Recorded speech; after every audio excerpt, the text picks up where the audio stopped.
দমকা হাওয়া সহযোগে হালকা থেকে মাঝারি বৃষ্টির সম্ভাবনা আজ 2 তারিখে প্রত্যেকটা জেলাতেই মোটামুটি রয়েছে। সঙ্গে দমকা হাওয়ার গতিবেগ মোটামুটি 40 থেকে 50 পৌঁছানোর সম্ভাবনা রয়েছে মূলত উপকূলবর্তী জেলাগুলিতে, east West, Midnapore, Howrah, north south 24 Pargana, এই জেলাগুলিতে সম্ভাবনাটা একটু বেশি। কালকের ক্ষেত্রেও এইরকমই সম্ভাবনা, মোটামুটি 40 থেকে 50 ম্যাক্সিমাম গতিবেগ হওয়ার সম্ভাবনা রয়েছে এবং মোটামুটি সব জেলাতেই হালকা থেকে মাঝারি বৃষ্টির সম্ভাবনা রয়েছে। আর পরশু দিন মানে 4 তারিখে কিন্তু আবার একটা স্পেল, মানে যেরকম আমরা গত 2-1 দিনে পেয়েছিলাম সেরকম আবার প্রত্যেকটা জেলাতেই মোটামুটি ভালো মতো দমকা হাওয়া, কোথাও 50 থেকে 60 কিলোমিটার গতিবেগে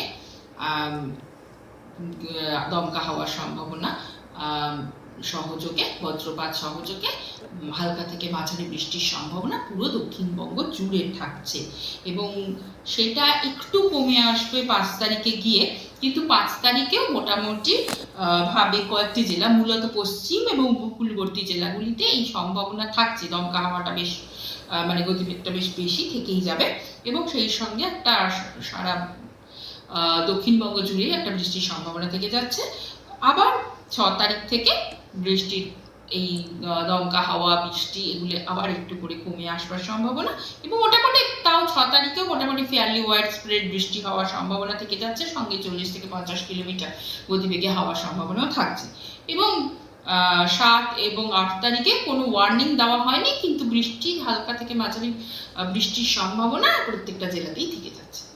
এই মোটামুটি দক্ষিণবঙ্গের পূর্বাভাস। এর সঙ্গে আসছে কলকাতা যেহেতু দক্ষিণবঙ্গের মানে মধ্যেই, সেহেতু এই যে একটা রোজই একটা ঝড়ঝঞ্ঝা হওয়ার সম্ভাবনা কলকাতাতেও থাকছে। সেই সঙ্গে 4 তারিখে মোটামুটি দমকা হাওয়া সহযোগে বৃষ্টির একটা সম্ভাবনা কলকাতা থেকে যাচ্ছে এবং দক্ষিণবঙ্গ এবং উত্তরবঙ্গ দুটি বঙ্গে যেহেতু বেশ ভালো মতো বৃষ্টির সম্ভাবনা থাকছে, এখন তাপমাত্রা সেরকম ভাবে পরিবর্তিত হবে না। গতকালকের তুলনায় আজকে যদি দেখেন যে মোটামুটি তাপমাত্রাটা কালকের যে সর্বোচ্চ তাপমাত্রা ছিল তার তুলনায় আজকে আমরা আশা করছি সর্বোচ্চ তাপমাত্রাটা একটু বাড়বে। আজকে সর্বোচ্চ তাপমাত্রা কলকাতার ক্ষেত্রে 32 ডিগ্রি সেলসিয়াসের কাছাকাছি পৌঁছানোর সম্ভাবনা রয়েছে। মোটামুটি এরকমই থাকবে।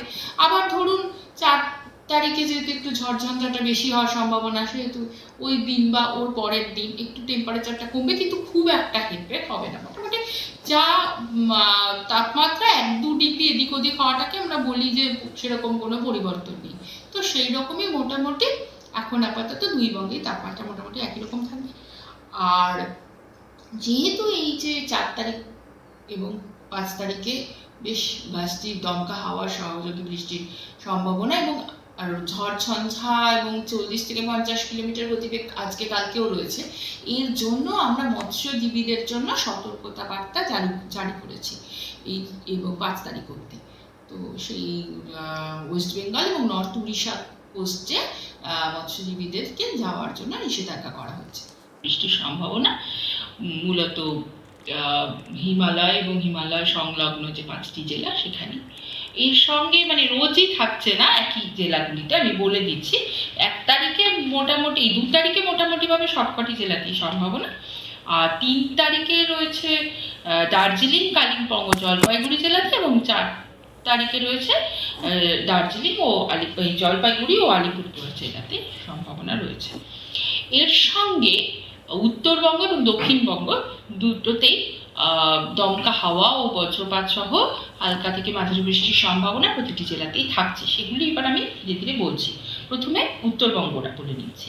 উত্তরবঙ্গে প্রথম দিন মানে 2 তারিখে থাকছে সম্ভাবনা মোটামুটি সবকটি জেলাতেই এই সম্ভাবনা, দমকা হাওয়া এবং বজ্রপাত সহ বৃষ্টির সম্ভাবনা এবং উপরের 5টি জেলাতে দমকা হাওয়ার গতিবেগ প্রায় 40 থেকে 50 হওয়ার সম্ভাবনা আছে। 2 তারিখ, 3 তারিখেও মোটামুটি প্রত্যেকটা জেলাতেই দমকা হাওয়া ও বজ্রপাত সহ হালকা থেকে মাঝারি বৃষ্টির সম্ভাবনা।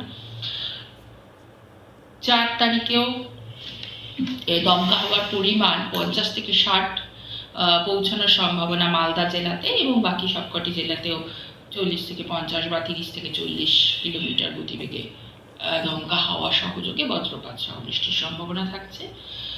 5 তারিখেও দমকা হাওয়ার গতিবেগ মালদা এবং দক্ষিণ দিনাজপুরের ক্ষেত্রে 50 থেকে 60 কিলোমিটার হওয়ার সম্ভাবনা রয়েছে। তারপরে আস্তে আস্তে এই দমকা হাওয়ার গতিবেগটা কমে আসবে এবং 6 তারিখে 30 থেকে 40 কিলোমিটার দমকা হাওয়া সহযোগে উপরের 5টি জেলাতে বজ্রবিদ্যুতের সম্ভাবনা এবং বৃষ্টির সম্ভাবনা মোটামুটিভাবে প্রত্যেকটা জেলাতেই থাকছে। এবং 7 এবং 8 তারিখে কোনো ওয়ার্নিং নেই, কিন্তু হালকা থেকে মাঝারি বৃষ্টির সম্ভাবনা উত্তরবঙ্গে থাকছে।